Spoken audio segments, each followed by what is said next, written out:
acompañarnos hoy en este espacio tan especial como es el Museo Barjola. Deciros que este acto ha sido posible gracias a la colaboración de Asturias Laica, Tertulia Feminista Les Comadres, Asamblea Feminista Asturiana, ASFEMAS, Amigos de Mieres, el colectivo Cambalache y a la librería La Habitación Propia. Mi nombre es Clarisa González y pertenezco a ASFEMAS. Para mí es una alegría y una responsabilidad poder presentar esta conversación en torno a un libro tan necesario. Hoy presentamos Inmaculada, la muerte que precipitó el final del patronato, una investigación de Marta García Carbonell, Esther López Barceló y María Palau Galdón, publicada por Libros del Cao. El libro reconstruye la historia de Inmaculada Valderrama, una niña de 14 años que murió el 19 de septiembre de 1983 al precipitarse desde el tercer piso de un reformatorio de San Fernando de Henares, vinculado al Patronato de Protección a la Mujer. El caso fue archivado con rapidez, pese a que Inmaculada estaba bajo tutela del Estado y durante décadas quedó envuelto en el silencio. Este libro vuelve sobre la muerte para devolverle nombre, historia y dignidad, y también para mirar de frente la institución que lo hizo posible. El Patronato de Protección a la Mujer fue una institución creada en 1941, durante el franquismo, con el supuesto objetivo de proteger y moralizar a las mujeres y niñas. En la práctica funcionó como un sistema de control de la vida, los cuerpos, la sexualidad y la libertad de muchas mujeres, especialmente jóvenes y niñas, que podrían ser internadas por apartarse del modelo de conducta que el régimen consideraba inaceptable. Aceptable. Y conviene recordar que el patronato no desapareció con la muerte de Franco, ni con la llegada de la Constitución. Siguió operando hasta 1985. Bien entrada la democracia. Por eso, hablar hoy de Inmaculada y del patronato no es remover un pasado lejano, sino asumir una deuda de memoria, justicia y reparación con todas aquellas mujeres y niñas que fueron vigiladas, castigadas, encerradas o silenciadas. Las tres autoras que nos acompañan han trabajado desde el periodismo, la historia, la investigación y la memoria democrática para reconstruir esta historia con rigor y sensibilidad. María García Carbonell es periodista e investigadora especializada en memoria democrática con perspectiva de género. María Palau Galdón es periodista y coautora, junto a María García Carbonell, de Indignas hijas de su patria, una investigación fundamental sobre el Patronato de Protección a la Mujer en Valencia.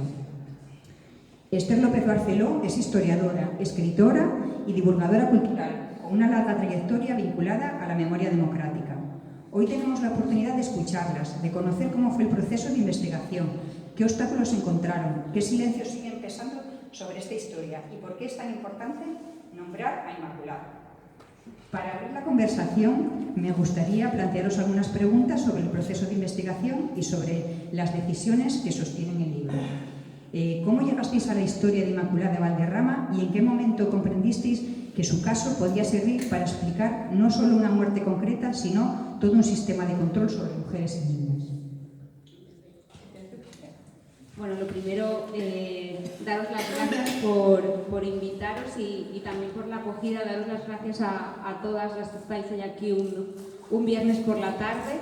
Y bueno, Inmaculada, siempre decimos que es una obsesión colectiva de muchas investigadoras, ¿no? Cuando nosotras empezamos a trabajar sobre el patronato, siempre se repetía esta frase que además tú también has dicho de muere una niña de 15 años al caer desde el tercer piso de un reformatorio en San Fernando de Henares. Era como la frase que repetíamos constantemente. Nosotras en nuestro primer trabajo, que también lo has nombrado, Indignas hijas de su patria, que además tuvimos la suerte de que Esther nos hizo el prólogo, también repetimos esto, ¿no? Y en ese momento las tres nos quedamos un poco enganchadas en el saber quién era Inmaculada, por qué llegó al patronato, por qué murió de la forma que murió. Y es cierto que cuando empezamos a investigar nos dimos cuenta, como tú bien dices en tu pregunta, que hablar de Inmaculada llega un momento en el que es hablar no solo de su caso, sino de todo un entramado, de todo un sistema carcelario que se representa muy bien en la figura de Inmaculada. Yo creo que lo hablaremos luego, ¿no? Pero la vida de Inmaculada está marcada por muchos factores, que le hacen acabar encerrada en un centro del patronato, que le hacen morir en un centro del patronato. Y de hecho siempre lo decimos que este libro es un libro muy coral porque nos damos cuenta cuando empezamos a hablar de Inmaculada que realmente es hablar de miles y miles de niñas que estuvieron encerradas en los centros del Patronato de Protección a la Mujer.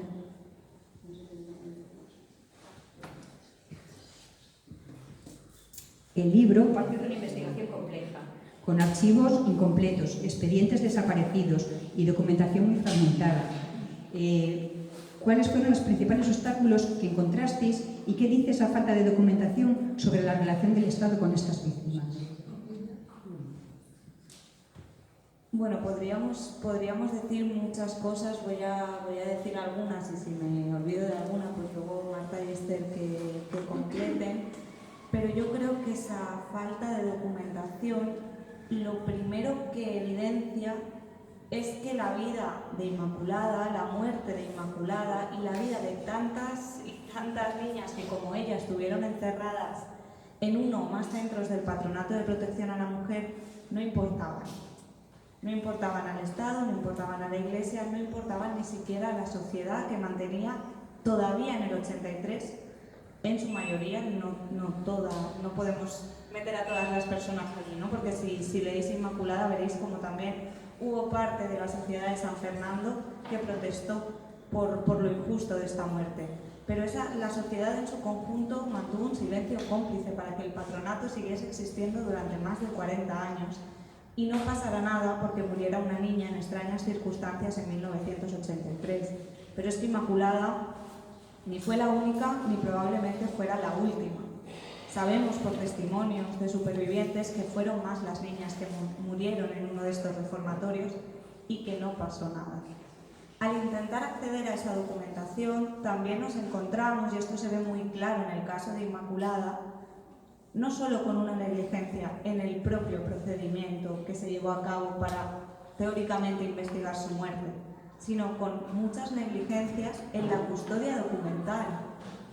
¿Cómo puede ser que cuando en 2025 pedimos la documentación como historiadoras, como periodistas, incluso amparadas por una asociación de periodistas,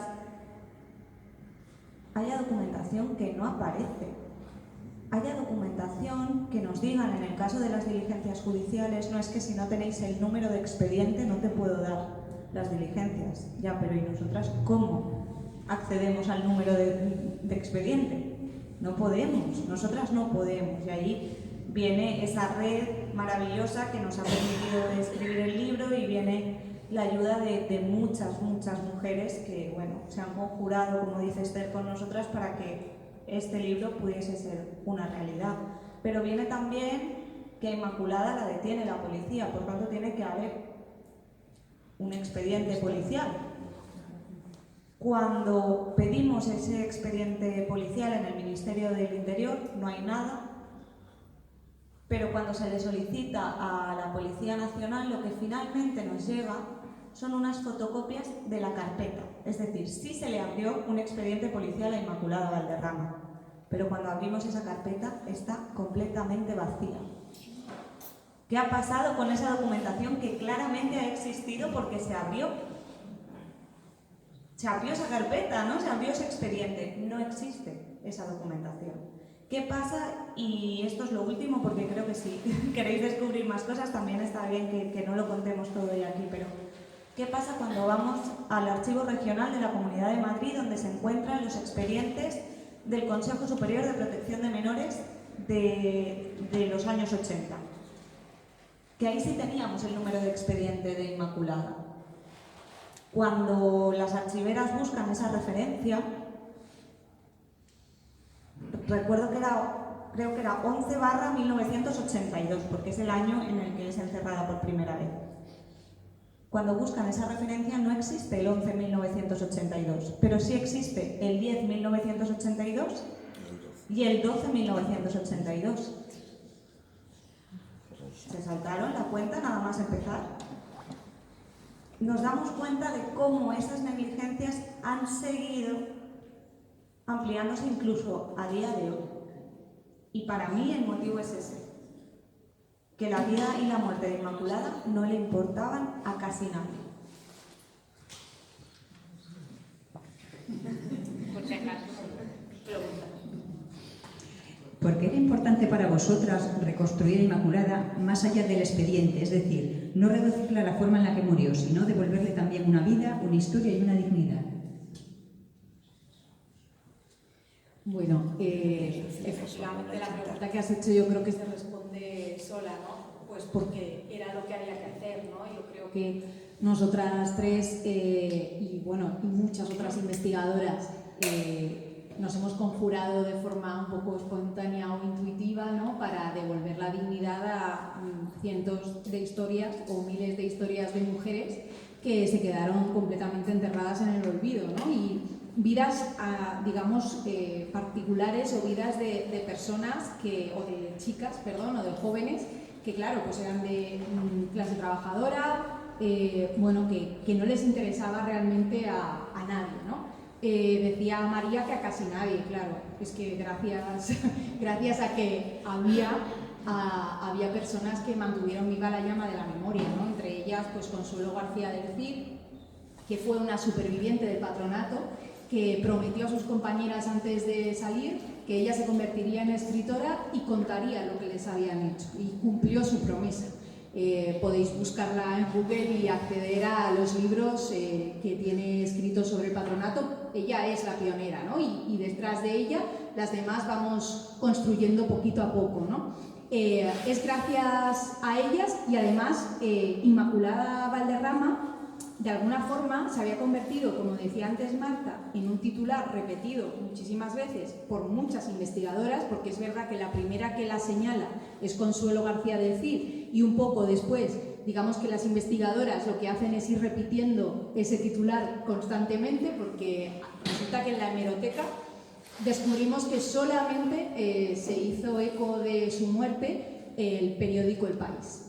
En el periódico El País, si buscamos en esas fechas, vemos que hay 2 o 3 piezas escritas por Javier Valenzuela, un periodista que está vivo y que lamentablemente no se acuerda de este caso, pero que fue el único que habló de ella, ¿no? Y de hecho, realmente son esas pequeñas huellas de esos titulares las que nos dan fe de que existió su historia, ¿no? Y de alguna forma nosotras, claro, estábamos hartas de ser nosotras incluso las que repetíamos hasta la saciedad. Inmaculada Valderrama murió con 15 años porque cae, ¿no?, desde una 3ª planta de un reformatorio del patronato, ¿no? Parecía además que había muerto pues porque se había accidentado en el momento en el que intentaba fugarse. Esa es la visión que da el periodista, porque al parecer es como la visión que quedó, digamos, en el imaginario colectivo de San Fernando, ¿no? ¿Qué era lo que había ocurrido? ¿Por qué? Pues porque era de alguna forma lo lógico, ¿no? Si la escena de la muerte está caracterizada porque desde la ventana de la que ella ha caído pende una sábana que se ha anudado a una toalla o 2 toallas, evidentemente la chica ves que ha muerto, digamos, por la caída y está en el suelo tumbada, entiendes por lógica que lo que ha sucedido es que se ha intentado fugar, no le ha salido bien, se ha descolgado y la caída ha sido mortal. Bueno, esa es la imagen que teníamos todas. Claro, yo creo que nosotras teníamos de alguna forma como el compromiso y el deber feminista, ¿no?, de hacer que Inmaculada no fuera muchísimo más que un titular, también de saber qué le había pasado en la vida, porque a Inmaculada no solo le había pasado la muerte, le había pasado una vida, y una vida de 14 años, no 15. Aquí es cuando empezamos a adentrarnos en la investigación y nos enteramos, nos damos cuenta de que no tenía 15 años, tenía 14, de que su segundo apellido estaba mal, lo hemos estado citando cientos de veces y siempre lo decíamos mal porque era Inmaculada Valderrama Morato. Nos dábamos cuenta de que incluso lo poco que sabíamos de ella estaba mal, estaba erróneo, ¿no? O sea, evidentemente lo que le debíamos, ¿no?, a Inmaculada también se lo debíamos de alguna forma simbólicamente, porque lamentablemente su muerte fue la que nosotras, esa es nuestra teoría que defendemos en el libro, la trágica muerte de Inmaculada genera un escándalo, al menos mediático esos días, ¿no?, pero sobre todo, digamos, una especie de cataclismo en las instituciones, ¿vale? Digamos, las vísceras o el interior de las instituciones, que empuja a que en el 85 por fin se disuelva el patronato, ¿no? Parece que hacía falta algo que recordase a los que tenían responsabilidades de gobierno, que es que seguía habiendo una institución misógina de la dictadura en plena democracia. Recordemos que en el 83 es el primer año ya de gobierno del Partido Socialista. Ya no estamos hablando de transición, estamos hablando ya de democracia consolidada. Entonces decimos, si todo esto está mal, ¿qué no habrá de erróneo en esa imagen que tenemos, ¿no?, en nuestra cabeza de que Inmaculada se intentaba fugar y cayó y murió accidentada? Así que bueno, es por todas estas cosas, ¿no?, por las que nosotras queríamos intentar llegar a todo lo máximo, ¿no?, a poder poner luz sobre la oscuridad de la vida de Inmaculada.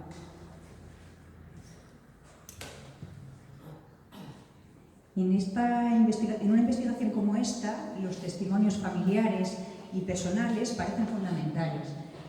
¿Cómo fue el trabajo con estas voces y qué cuidados éticos os planteasteis a la hora de escuchar, contrastar y narrar experiencias tan dolorosas? Bueno, yo creo que en nuestro caso el cuidado ético con la familia de Inmaculada empieza desde el primer momento que nosotras creemos que necesitamos contactar con la familia antes de que nuestro libro salga. O sea, nosotras, hablo por mí en este caso ahora, yo tenía pesadillas con que la familia de Inmaculada leía el libro y nos denunciaba porque todo lo que contábamos era mentira, ¿no? Porque es cierto y porque lo tenemos además demostrado y muy claro que al final la documentación que tenemos del patronato, la documentación que tenemos de las mujeres que estuvieron encerradas en estos centros, es una documentación que al final tiene un sesgo completamente patriarcal, completamente católico y completamente nacional católico, ¿no?, franquista. Entonces es cierto que nosotras nos planteábamos y decíamos, pero ¿estaremos contando bien cómo era Inmaculada? ¿Estaremos contando bien su historia?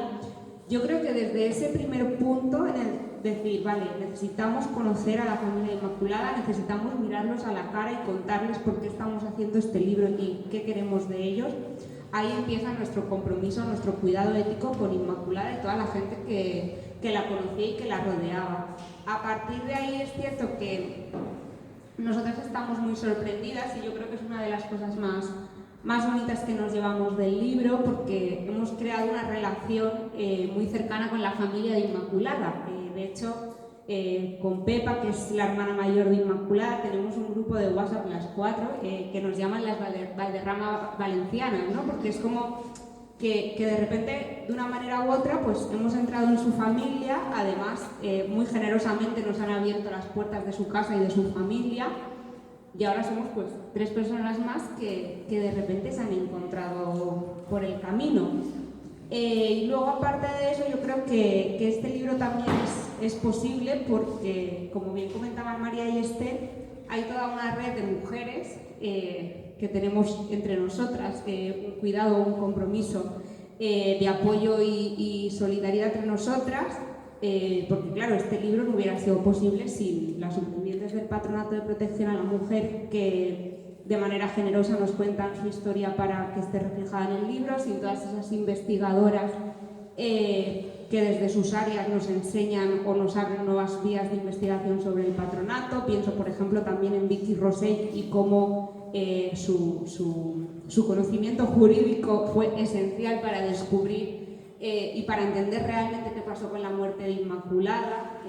Bueno, me acuerdo de esos mensajes que nos enviaba de pero ¿cómo nos dais cuenta de que esto es muy grave? Y nosotras decíamos, pues porque no tenemos ni idea de leyes ni de lo que tú me estás hablando, pero si tú dices que es una cosa muy grave, yo me lo creo y es una cosa muy grave, ¿no?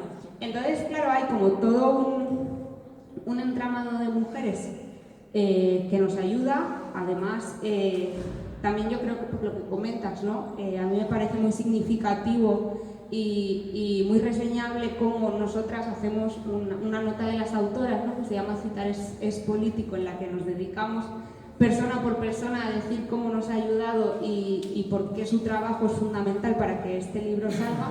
Y entonces yo creo que eso engloba un poco, ¿no? cómo trabajamos nosotras y cómo trabaja la mayoría de investigadoras sobre el Patronato de Protección a la Mujer.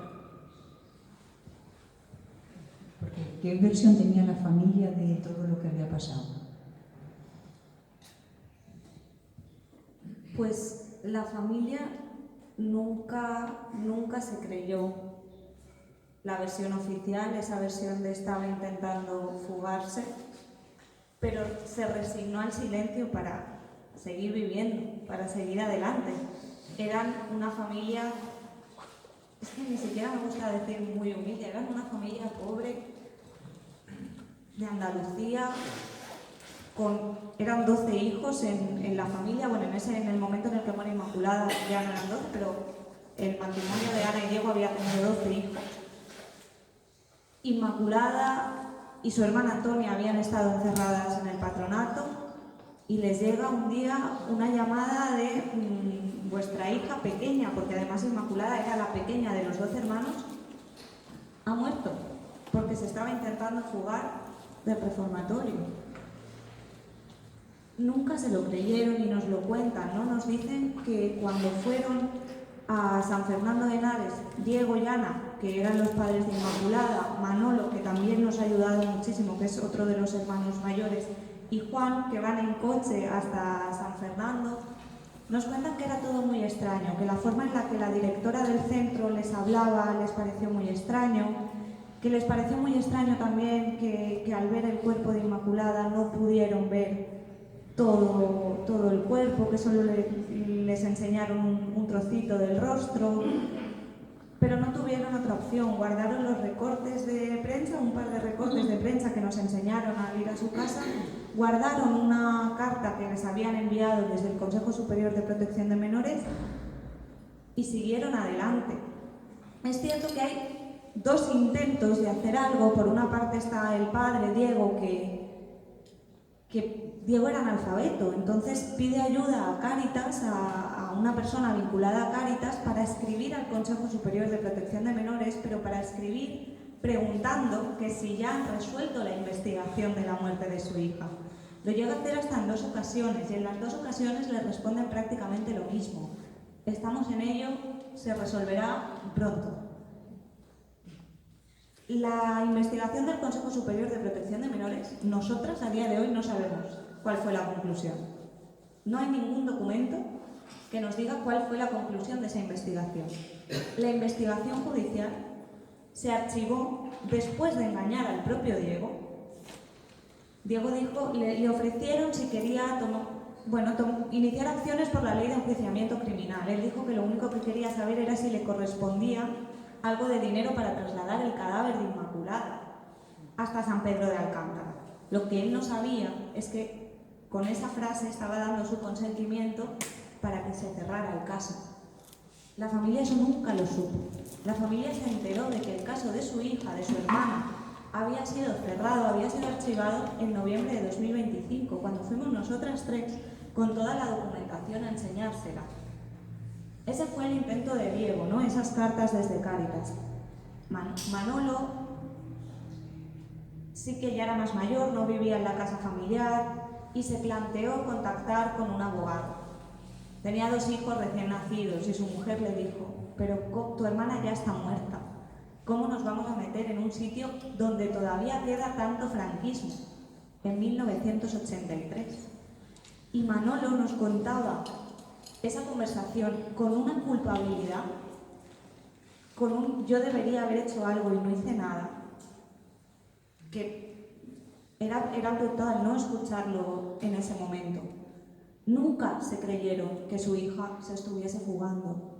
Nunca se creyeron tampoco que su hija, su hermana, se hubiese suicidado, como decían las diligencias judiciales en la portada misma. Nunca se lo creyeron, pero no les quedó otra opción que callar y seguir adelante, porque Inmaculada estaba muerta, pero quedaban muchos vivos en la familia por los que seguir. Pero, y esto sí que nos lo cuenta Pepa, ¿no? La madre Ana, que fue una mujer muy longeva y murió a los, no recuerdo, pero 90 y algo años, siempre tuvo en su casa, ¿no? Un lugar donde colocaba las fotos de toda la familia y coloreó una foto de Inmaculada, una foto que se tomó a Inmaculada poco antes de que ella se fuese a Madrid y después ya fuese encerrada en el patronato, y siempre tuvo con ella, ¿no? Esa foto coloreada de Inmaculada pocos días antes de irse de casa. siempre la tuvo cerquita y la cuidó, aun sabiendo que el motivo oficial que se había dado sobre su muerte en ningún caso podía ser cierto. ¿Se sabe por qué razones fue encerrada en el patronato Inmaculada? Bueno, aquí la respuesta la ha dado antes María. No tenemos la documentación, porque la solicitamos, porque evidentemente, como decíamos antes, cuando te encierran en el patronato, evidentemente tiene que haber algún tipo de documento que justifique ese internamiento, ¿no? Es verdad que el Patronato de Protección a la Mujer no emitía una documentación, no tenía por qué hacerlo, que tuviera, digamos, el rango de judicial, ¿no? Quiero decir, no tenía que haber una sentencia para que tú entraras en el patronato, porque para eso lo había creado Franco. Lo había creado Franco para que las órdenes religiosas o órdenes seglares, como en el caso de Inmaculada, porque la orden que regía en el centro en el que ella murió eran las cruzadas evangélicas, y las cruzadas evangélicas eran una orden seglar. El nombre es maravilloso porque ya te lo dice todo. Por si tenías alguna duda de por qué se había creado esta orden, pues sí, se crea por un señor que se llama Doroteo Hernández, que está a punto de ser beatificado. Podéis entrar ahí, yo creo, a una página, a votarlos. Pues este señor Doroteo había sufrido la represión roja y entonces cuando salió de la cárcel en el 39 dijo, uy, yo tengo que... ¿En el 39 o cuándo? ¿Sí, no? Es que como Marta es la gran sabia de las cruzadas, no quiero equivocarme. En el 39, casualidad la fecha, él crea la cruzada evangélica para adoctrinar porque hacía falta, ¿vale? Entonces, resulta que efectivamente cuando las órdenes religiosas se les dotaba de ese poder parapolicial, era precisamente porque no hacía falta burocracia innecesaria, ¿no? Bueno, esto era para que entendierais que es que lo normal durante toda la dictadura y después es que una niña pudiera entrar en el patronato y no saber cuánto tiempo iba a estar dentro, ni la razón principal, etc. Lo que pasa es que el caso de Inmaculada es diferente, porque a Inmaculada se supone que la detiene la policía. Claro, si te detiene la policía, ahí sí que tiene que haber un atestado policial, ¿no? Como decía antes María. Sin embargo, no existe el atestado policial. Nosotras pedimos, como ha dicho María también, al Consejo Superior de Protección al Menor qué documentación relativa a Inmaculada había, porque en el 83, es que estamos hablando del 83, no del 45. Claro, en el 83 tenemos una cosita que se acaba de aprobar que se llama Constitución Española. Claro, algo que ya otorgaba derechos a cualquier ciudadano y ciudadana. Entonces, claro, por mucho que el patronato funcionara de una forma completamente impune, ya tenían que andar con cuidado porque estábamos en democracia. Así que bueno, ya había unas reglas del juego un poquito diferentes. ¿Qué pasa? Que en el patronato, por lo que nosotras nos damos cuenta al investigar el caso de Inmaculada, es como observamos que la impunidad se mantenía, o sea, que esa forma de actuar completamente, como digo, valga la redundancia, impune por parte de la Iglesia Católica en Santa Alianza con el franquismo, pues todavía pervivía bastante, ¿no? Entonces, ¿que por qué detuvieron o por qué encerraron a Inmaculada? Pues mira, lo que no vamos a repetir es lo que le dijo la directora del centro al juez. No, lo digo porque podríamos hacerlo y al final os lo voy a decir, pero nosotras sabemos que no es así, que no es por eso. Pero bueno, se intentó justificar, una vez muerta Inmaculada, se intenta justificar que se la había encontrado la policía supuestamente en apariencia de, posiblemente, presuntamente, ejerciendo la prostitución en una calle de Madrid. Ya está. Ellas sueltan esto, ¿no? Y es como, bueno, claro, una perdida, ¿no? Una niña que estaba a punto de caer si no había caído ya. Pero realmente lo que sabemos es que Inmaculada era una chica jovencita, de clase trabajadora, como decía María, de una familia pobre, sin recursos y además lesbiana, seguramente lesbiana. Y como creemos que seguramente, orgullosamente era lesbiana, pues lo repetimos, porque ese fue realmente el gran pecado de Inmaculada.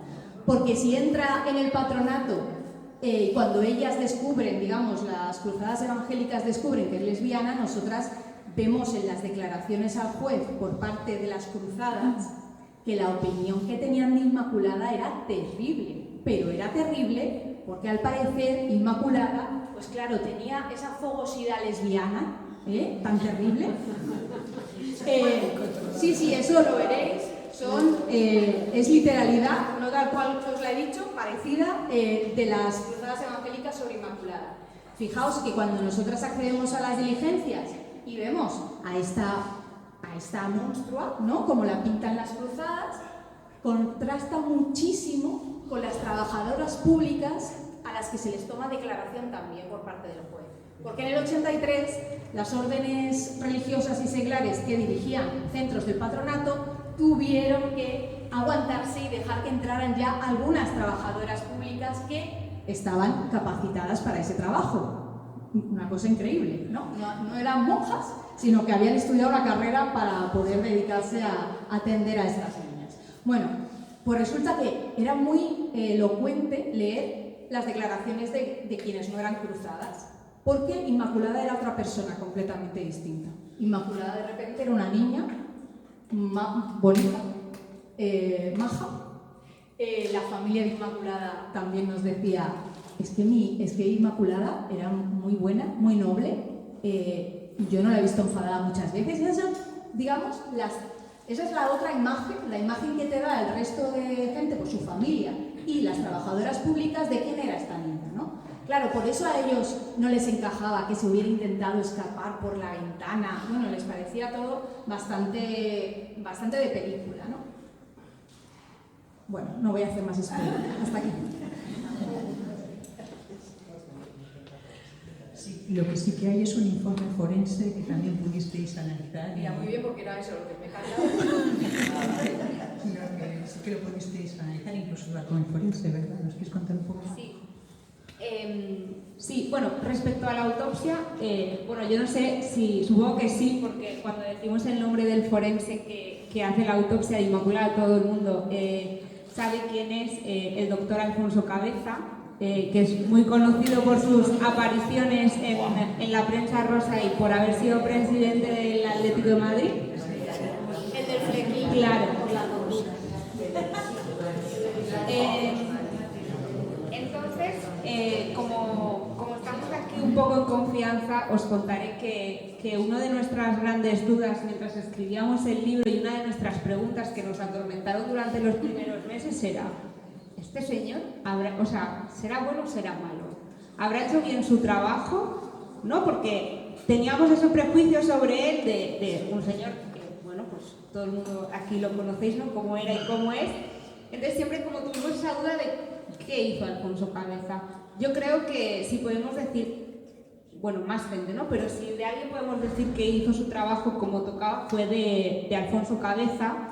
De hecho, le escribimos en una ocasión para ver si podíamos hablar con él, pero se dilató un poco en el tiempo, le volvimos a escribir, finalmente pudimos tener una entrevista con él.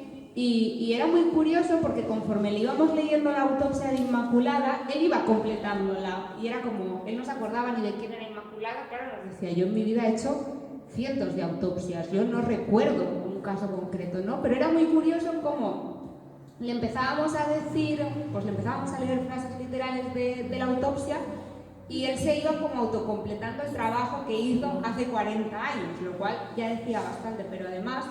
que creo que además su papel es también fundamental en este libro. Tuvimos la suerte de contar con un forense que también nos ayudó a entender un poco la autopsia de Inmaculada y nos dio su opinión como experto, que es Javier Tapia, que también está bastante prácticamente de acuerdo con el trabajo que hace Alfonso Cabeza. Yo creo que en el caso de la autopsia de Inmaculada, sin querer claro, no podemos hablar de la autopsia sin hacer spoilers, ¿no? Hay una cosa fundamental que sí que sabemos,